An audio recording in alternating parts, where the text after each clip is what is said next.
Hello and welcome to our YouTube channel. I hope you are doing great.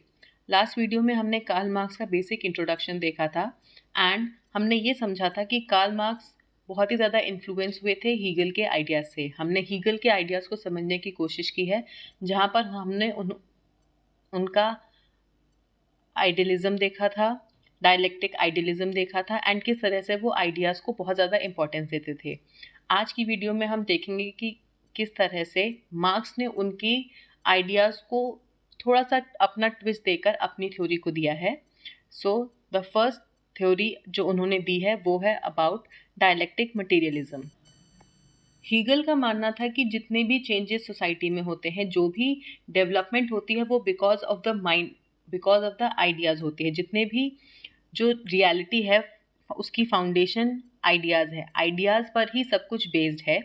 Marks इसको बिल्कुल deny करते हैं और कहते हैं कि जो हीगल है वो दुनिया को अपसाइड डाउन देख रहे हैं, वो सच्चाई को नहीं देख पा रहे हैं, बल्कि वो उनका ये मानना था कि जो मटेरियल कंडीशंस है, जो मैटर है, मटेरियल कंडीशंस है, वो रियल है, वो फाउंडेशन है सोसाइटी का।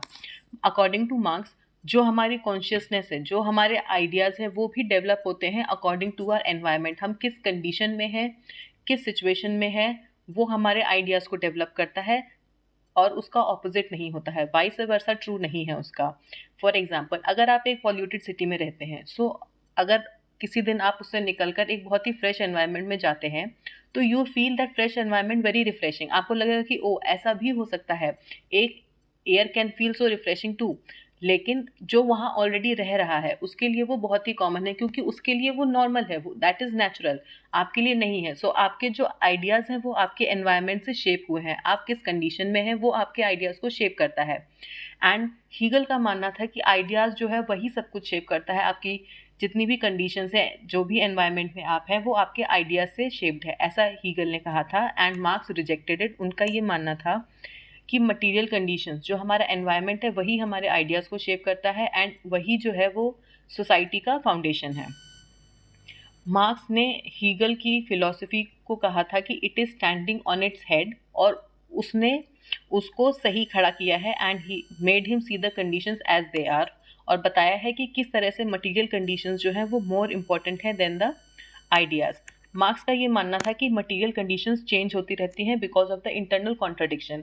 जैसे कि हमने हीगल की थ्योरी में देखा था कि because of the clashes in the ideas, जब आइडियाज़ का क्लैश होता है, दो ऑपोजिट आइडियाज़ कोलाइड करते हैं, तो एक न्यू आइडिया बनता है। वैसे ही मार्क्स का कहना था कि जब मटेरियल कंडीशंस जो होती हैं वो इंटरनल कॉन्ट्रडिक्शन होता है उनमें, जब वो दो डिफरेंट मटेरियल कंडीशंस कोलाइड करती हैं, तो एक न्यू मटेरियल कंडीशन फॉर्म होती है। और ये प्रोसेस तब तक चलती है जब तक एक rational system of production emerge नहीं हो जाता है।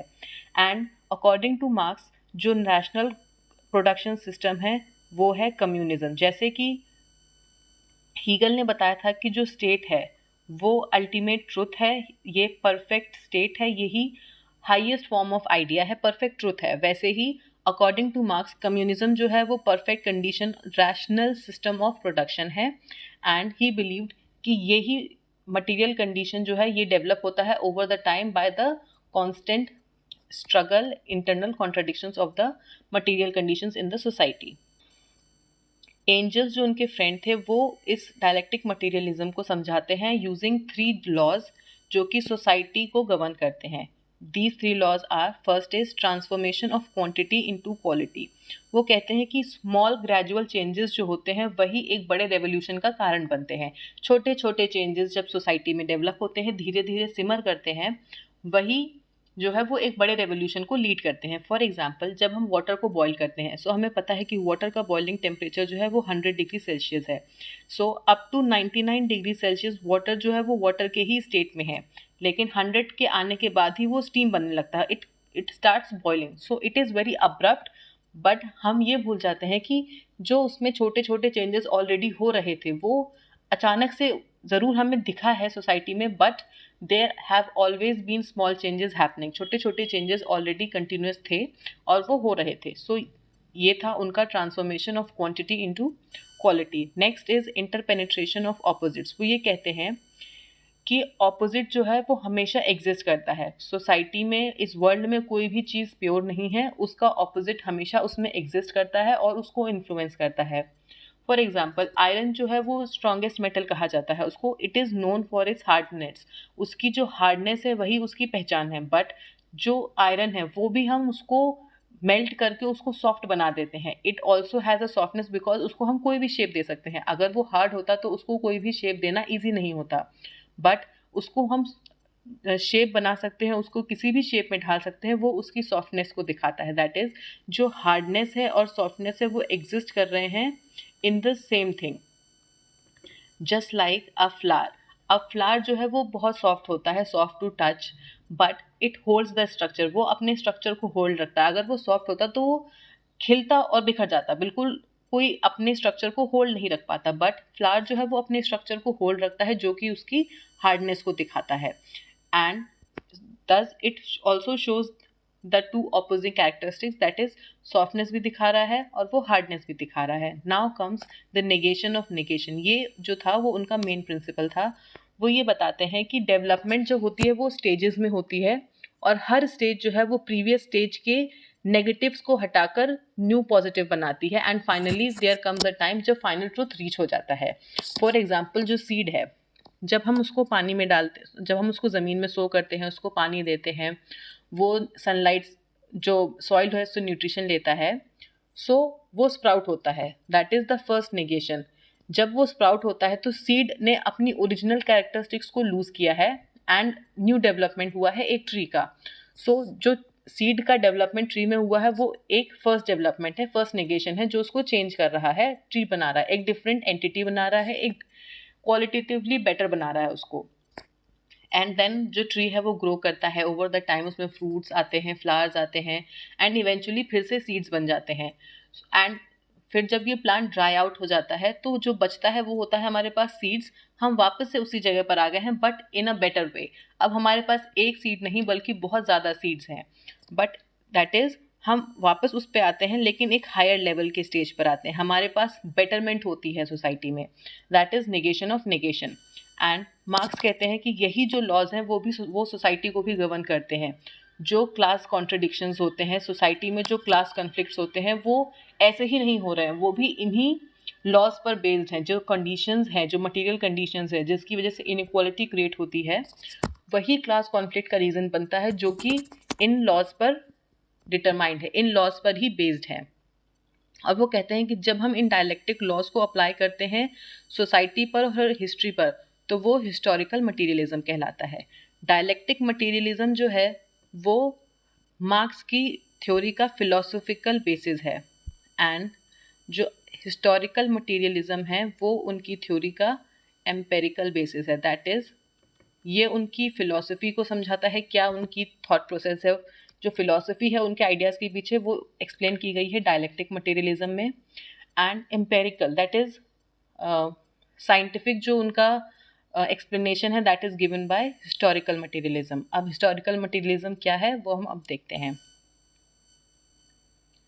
इफ़ डायलेक्टिक मटेरियलिज्म जो है वो उनका फ़िलोसफिकल बेसिस है, हिस्टोरिकल मटेरियलिज्म जो है वो उनका एप्लीकेशन है ऑफ दैट थ्योरी। मार्क्स का कहना ये था कि जो हिस्ट्री है वो सिर्फ राजाओं की कहानी नहीं है, सिर्फ वॉर्स की स्टोरी नहीं है, बल्कि जो हिस्ट्री है वो है स्टोरी ऑफ इकोनॉमी। किस तरीके से इकोनॉमी जो है वो सोसाइटी को चेंज करती है। मार्क्स का सिंपल सा लॉजिक था, इंसान को कुछ भी करने के लिए, even to do even the smallest thing, उसको अपनी बेसिक नीड्स चाहिए। दैट इज़ रोटी कपड़ा मकान, उसको सबसे ज़्यादा इम्पॉर्टेंट यही है। Food is the most important thing, उसको खाना चाहिए। उसको अगर पॉलिटिक्स करनी है, उसको रिलीजन फॉलो करना है, उसको कोई भी और चीज़ करनी है, सबसे इम्पॉर्टेंट ये है कि उसको उसकी बेसिक नीड्स मिल रही हैं। और बेसिक नीड्स जो है वही सोसाइटी को ड्राइव करती है। दैट इज़ बेसिक नीड्स होती हैं आपकी प्रोडक्शन से आएंगी। आपका जो रोटी कपड़ा मकान है वो कहीं से नहीं आएगा, बल्कि जब प्रोडक्शन होगा सोसाइटी में उसी से आएगा। तो प्रोडक्शन एक्टिविटी जो है वो प्राइमरी हो जाती है इन the society. So her society में लोग जो हैं वो चीज़ें बनाते हैं, प्रोड्यूस करते हैं और उन गुड्स को एक्सचेंज करते हैं ताकि उनको जो चीज़ें उन्हें चाहिए वो उनको मिल सके। और यही जो सोसाइटी की जो प्रोडक्शन एक्टिविटी है वही शेप करती है कि किस तरह से की सोसाइटी है, वही social, political and cultural life को डिफाइन करती है। मार्क्स ने सोसाइटी को टू डिविजन्स में बता रखा था, that is the base and the super structure.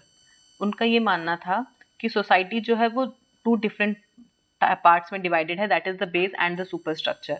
So base जो है और ये है आपका सुपर स्ट्रक्चर।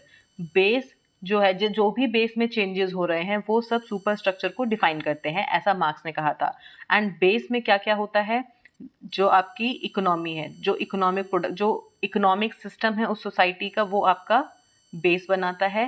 एंड बाकी जो जिस तरीके की इकोनॉमिक सिस्टम है वही डिसाइड करती है कि सुपर स्ट्रक्चर कैसा होगा। सो जो मोड ऑफ प्रोडक्शन है उसके दो पार्ट्स होते हैं, that is forces of production and relation of production. ना बेस जो है वो डिसाइड करेगा कि किस तरह का सुपर स्ट्रक्चर होगा, क्या सुपर स्ट्रक्चर में किस तरीके की पॉलिटी होगी, क्या सोसाइटी होगी, क्या रिलीजन होगा, किस तरीके का कल्चर फॉलो होगा, ये सब डिपेंड करता है बेस पर। एंड जो मोड ऑफ प्रोडक्शन है उसके भी दो पार्ट्स होते हैं, that is forces of production and relation of production. Forces of production में आता है कि किस तरीके का टूल्स और टेक्नोलॉजी यूज कर रहे हैं हम, या हम अभी प्रिमिटिव सोसाइटी में है जहाँ पर हम सारे हैंड टूल्स यूज कर रहे हैं, या फिर डेवलपमेंट हुआ है जहाँ पर हम मशीन का यूज कर रहे हैं, ये सब फोर्सेस ऑफ प्रोडक्शन होता है। एंड रिलेशन ऑफ प्रोडक्शन से मतलब है कि ओनरशिप कैसी है, किस तरीके की सोसाइटी में ओनरशिप है, किस तरीके का डिवीजन है सोसाइटी में, वो होता है रिलेशन ऑफ प्रोडक्शन। एंड ये दोनों ही मिलकर डिसाइड करते हैं कि किस तरीके का सुपर स्ट्रक्चर होगा। सो मार्क्स का मानना था कि बेस जो है वो ड्राइविंग फोर्स है सुपर स्ट्रक्चर का, एंड बेस ही बताएगा सुपर स्ट्रक्चर कैसा है। अगर बेस में कोई चेंज होता है तो वो चेंज सुपर स्ट्रक्चर में भी होगा। सो फोर्सेस ऑफ प्रोडक्शन जो है वो इम्प्रूव होते रहते हैं। हम देखते हैं किस तरीके से टेक्नोलॉजी डेवलप होती है, डिफरेंट डिफरेंट टूल्स मशीन्स की डेवलपमेंट होती है, डिफरेंट टेक्नोलॉजीज आती हैं जिससे प्रोडक्शन जो है वो इम्प्रूव होता है। और इसी से डेवलपमेंट होती है ऑफ डिफरेंट डिफरेंट सोसाइटीज़। उसी में बताया है उन्होंने कि रिलेशन ऑफ प्रोडक्शन में टू क्लासेस क्रिएट होती है, एक डोमिनेंट क्लास होती है, एक डिपेंडेंट क्लास होती है। डोमिनेंट क्लास वो होती है जिनके पास जो फोर्सेस ऑफ प्रोडक्शन है उनका कंट्रोल होता है, एंड डिपेंडेंट क्लास वो होती है जो उनके लिए काम कर रही है, जो डिपेंडेंट है अपनी बेसिक नीड्स के लिए ऑन द डोमिनेंट क्लास। इसमें उन्होंने 4 स्टेजेस को बताया है, that is primitive communism, slave society, feudalism and capitalism. Primitive communism वो था जहां पर सोसाइटी अभी कम्युनिज्म में थी, बट वो जो मॉडर्न कम्युनिज्म है उसके अकॉर्डिंग नहीं थी, सोसाइटी इक्वल थी बट नॉट एग्जैक्टली जैसा मार्क्स चाहते थे। फिर डेवलप हुई है स्लेव सोसाइटी, जहां पर मास्टर और स्लेव हुआ करते थे। ये एक मैनुअल लेबर वाली सोसाइटी थी जहां पर सारा काम जो है वो स्लेव्स करते थे एंड मास्टर्स जो है वो अपना राज रखते थे। फिर आती है फ्यूडलिज्म, जैसे लैंडलॉर्ड जमींदारी वाला जो सिस्टम होता है वहाँ फ्यूडलिज्म आता है जहाँ पर लॉर्ड और सर्व का रिलेशन था। एंड फिर आती है capitalism, that is the modern class, जहाँ पर मशीनरीज डेवलप हुई हैं, जहाँ पर जो लेबर है वो मैनुअल लेबर की ज़रूरत है, बट सिंस मशीन्स हैं तो मशीनों से भी काम आसान हो गया है। एंड कैपिटलिज्म में जो डिवीजन हुआ है क्लासेस का वो हुआ है between the bourgeoisie and the proletariat.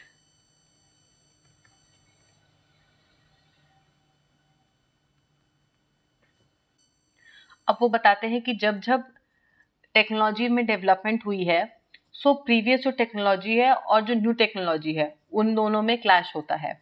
अब जब ये क्लैश होगा तो एक रेवोल्यूशन होगा और न्यू सिस्टम स्टैब्लिश होगा। फॉर एग्जांपल जैसे अगर आज हम देखते हैं, अगर मैनुअल लेबर जब एआई की डेवलपमेंट की वजह से एक खतरा टाइप का महसूस होता है लोगों को, एक साइलेंट बट टेरिफाइंग सिचुएशन ये है कि एआई जो है वो हमारी फ्यूचर में जॉब ना ले ले। So there is a conflict between the existing system and the upcoming system, जो कि एक चेंज की तरफ मूव कर रहा है। वैसे ही उन्होंने बताया है कि जैसे जैसे टेक्नोलॉजी डेवलप होती है, जो प्रीवियस सिस्टम है, जो प्रीवियस स्टैब्लिश सिस्टम है, वो एक कन्फ्लिक्ट क्रिएट होता है दोनों में, एंड इवेंचुअली एक रेवोल्यूशन होता है जिससे एक न्यू सिस्टम सेटअप होता है। फॉर एग्जांपल जब मशीन्स आई तो जो हैंड लेबर्स, जो आपके मैनुअल लेबर्स पर डिपेंडेंट थे, जो हैंडीक्राफ्ट में जुड़े हुए लोग थे, वो उसको रिवोल्ट करते हैं क्योंकि अगर मशीन्स आएंगी तो उनका जो काम है वो इफेक्ट होगा। एंड इससे फिर क्या हुआ, एक रेवोल्यूशन आया एंड एक न्यू सिस्टम स्टैब्लिश हुआ।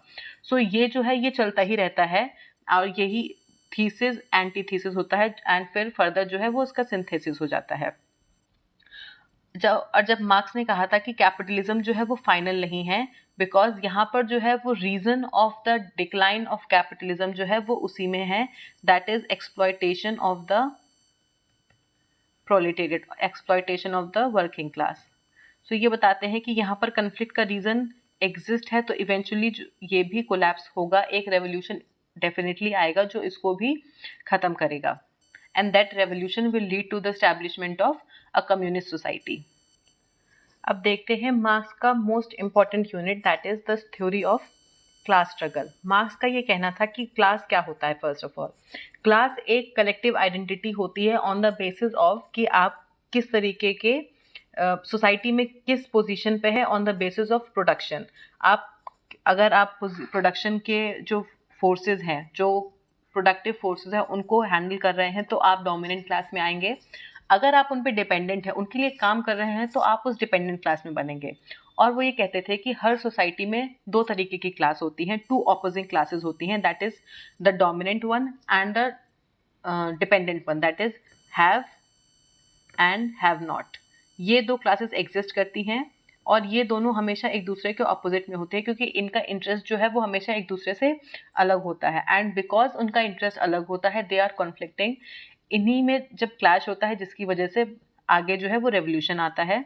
और वो कहते हैं इसी तरीके से जो है हिस्ट्री हमेशा चलती हुई आई है। हिस्ट्री में हमेशा ये क्लासेस देखी गई हैं, for example masters and slaves in the ancient society, जहाँ पर स्लेवरी की बात होती है। फिर यहाँ पर Lord versus Surf in the feudalism में, एंड बोर्जवाज एंड प्रोलेटेरिएट जो होती है वो आती है आपकी कैपिटलिस्ट सोसाइटी में। क्लास स्ट्रगल जो है, जो ये कॉन्फ्लिक्टिंग स्ट्रगल है बिटवीन द क्लासेस, क्योंकि उनके इंटरेस्ट अलग हैं, डिफरेंट स्ट्रगल्स हैं, डिफरेंट नीड्स हैं उनकी, तो उनमें जो स्ट्रगल है वही ड्राइविंग फोर्स है हिस्ट्री का। क्योंकि जब इनमें स्ट्रगल होता है, इनका कॉन्फ्लिक्ट होता है, तभी एक रेवोल्यूशन आता है जो कि चेंज करता है सिस्टम को और एक न्यू सिस्टम को स्टैब्लिश करता है एंड दिस इज हाउ जो हिस्ट्री है वो आगे बढ़ती है। एंड वो कहते हैं कि हिस्ट्री कुछ नहीं है बल्कि जो सोसाइटी में जो क्लासेस हैं उनके स्ट्रगल की कहानी है। जितनी भी सोसाइटी, जितनी भी हिस्ट्री हमने अभी तक पढ़ी है वो सिर्फ और सिर्फ उन क्लासेस का स्ट्रगल है जिसकी वजह से हिस्ट्री में डेवलपमेंट हुई है, हिस्ट्री में चेंज हुई है। एंड वो कहते हैं कि जब ये कॉन्फ्लिक्ट होता है, एक रेवोल्यूशन आता है, तो एक सिस्टम हटके दूसरा सिस्टम बनता है और वो वापस से वही कहानी शुरू हो जाती है। फॉर एग्जाम्पल, मास्टर और स्लेव्स थे, स्लेवरी का जब एंड हुआ, जब रेवोल्यूशन हो के स्लेवरी का एंड हुआ, तो फ्यूडलिज्म स्टैब्लिश हुआ। और फ्यूडलिज्म में नाम अलग था बट जो क्लासेस थी वो वापस से उसी पोजीशन पे थी, Lord and Surf, but they were still conflicting क्योंकि उनके इंटरेस्ट अभी भी अलग थे। एक डिपेंडेंट थी, एक डोमिनेंट क्लास थी, और जब दोनों के इंटरेस्ट अलग है, एक कॉन्फ्लिक्ट फिर से हुआ एंड फिर से रेवोल्यूशन आया और एक कैपिटलिस्ट सोसाइटी स्टैब्लिश हुई। बट वहाँ पर भी सिचुएशन सेम थी, नाम अलग हुए हैं बस, बट कंडीशन अभी भी वही है। अभी भी एक डिपेंडेंट क्लास है, एक डोमिनेंट क्लास है एंड अभी भी वहीं पर स्ट्रगल अभी भी एग्जिस्टिंग है क्योंकि अभी भी दोनों के इंटरेस्ट जो हैं वो अलग है। कैपिटलिस्ट सोसाइटी में फॉर एग्जांपल ये बुर्जुआज जो हैं वो अपने प्रॉफिट के लिए काम करते हैं, बाकी प्रोलिटेरिएट जो हैं वो अपना सब कुछ देकर अपनी बेसिक नीड्स को पूरा करने के लिए ही काम कर रहे हैं। और ये सिर्फ प्रॉफिट सीकिंग है, हर तरीके से सिर्फ अपना प्रॉफिट चाहते हैं। सो सिंस इनके डिफरेंसेस हैं, इनके इंटरेस्ट अलग हैं, एक रेवोल्यूशन होता है एंड उनका ये मानना था कि कैपिटलिज्म जो है वो एंड नहीं है, वो फाइनल नहीं है। यहाँ पर एक रेवोल्यूशन और आएगा भी जो इस कैपिटलिज्म को ओवरथ्रो करेगा, क्योंकि कैपिटलिज्म ने ही जन्म दिया है प्रोलिटेरिएट को। कैपिटलिज्म की वजह से ही प्रोलिटेरिएट क्लास है और प्रोलिटेरिएट क्लास जो है वो इस सिस्टम को अपने तरफ एक्सप्लॉयटेटिव जब जानेगी कि वो उनके साथ एक्सप्लॉयटेशन हो रहा है, तो वो इट इज़ वेरी एविडेंट कि वो फिर से स्ट्रगल होगा, एक रेवोल्यूशन होगा जो इसको वापस से ओवरथ्रो करेगा। मार्क्स कहते हैं कि रूलिंग क्लास जो है वो सिर्फ मटेरियल कंडीशंस को ही नहीं बल्कि इंटेलेक्चुअल प्रोडक्शन को भी कंट्रोल करता है। दैट इज जो हमारी थॉट प्रोसेसेस है वो इस तरीके से काम करती हैं कि जो हम सोच भी रहे हैं वो भी उनके मैनिपुलेशन से उनके कंट्रोल में है। हम इसी तरीके से सोच रहे हैं, हम ये समझते हैं कि हम जो भी काम कर रहे हैं वो हमारे फायदे के लिए है, ऐसा हमें सोचने पे मजबूर किया गया है। जो आइडियोलॉजी है वो भी इसी के जो कैपिटलिस्ट क्लास है वो इस तरीके की आइडियोलॉजी बनाती है जो प्रोलेटेरिएट क्लास को लगे कि उनके फायदे में है, बट एक्चुअली वो सर्व कर रही है कैपिटलिस्ट के इंटरेस्ट को। एंड इसकी वजह से उनमें एक फॉल्स कॉन्शियसनेस डेवलप होता है। ये ऐसे आइडियाज फैलाते हैं लोगों में, फॉल्स कॉन्शियस होता है कि जो मजदूर है उसको लगे कि ये सिस्टम तो हमारे फायदे के लिए है, जो भी हो रहा है वो हमारे फायदे के लिए है। एंड एक्चुअली में उनका एक्सप्लॉयटेशन जो है वो कैपिटलिस्ट क्लास अपनी आइडियोलॉजी से, अपने मैन्युपुलेटिव आइडियाज से, जो उनका कंट्रोल है ऑन द इंटेलेक्चुअल प्रोडक्शन पे जो उनका कंट्रोल है, उससे ये बताने की कोशिश करती है कि प्रोलेटेरिएट क्लास जो है वो भी जो भी सिस्टम में हो रहा है वो उनके फायदे के लिए हो रहा है।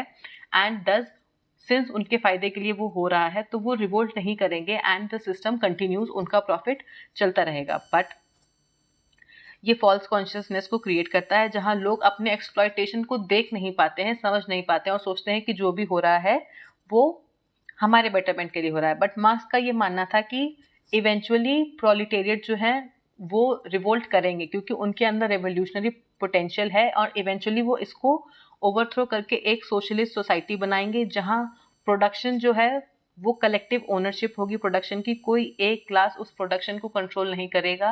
एंड जब ऐसा होगा, जब कोई भी एक क्लास किसी प्रोडक्शन को कंट्रोल नहीं करेगा तो वो सोसाइटी जो होगी वो क्लासलेस हो जाएगी। और जब एक क्लासलेस सोसाइटी बनेगी so there will be no two conflicting classes, दो कन्फ्लिक्टिंग क्लासेस नहीं होंगी। So that will end the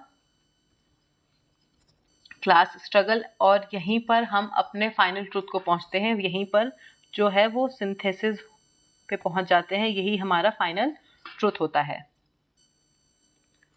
now this is all for today. आज हमने उनकी मार्क्स की dialectic materialism, historical materialism and theory of class struggle को समझा है। In the next part, we will see his analysis of capitalism, उनकी theory of revolution, and that would be the end. I hope you liked it. And आपके जो भी doubts हैं, please drop it in the comment section. Also, if you want the PDF of this video, do follow the Telegram channel as given in the description link. आपको link मिल जाएगा description box में. You can click that to it and join the Telegram channel. वहाँ पर आपको PDFs भी मिल जाएंगे। I hope you liked it. Thank you. Bye bye.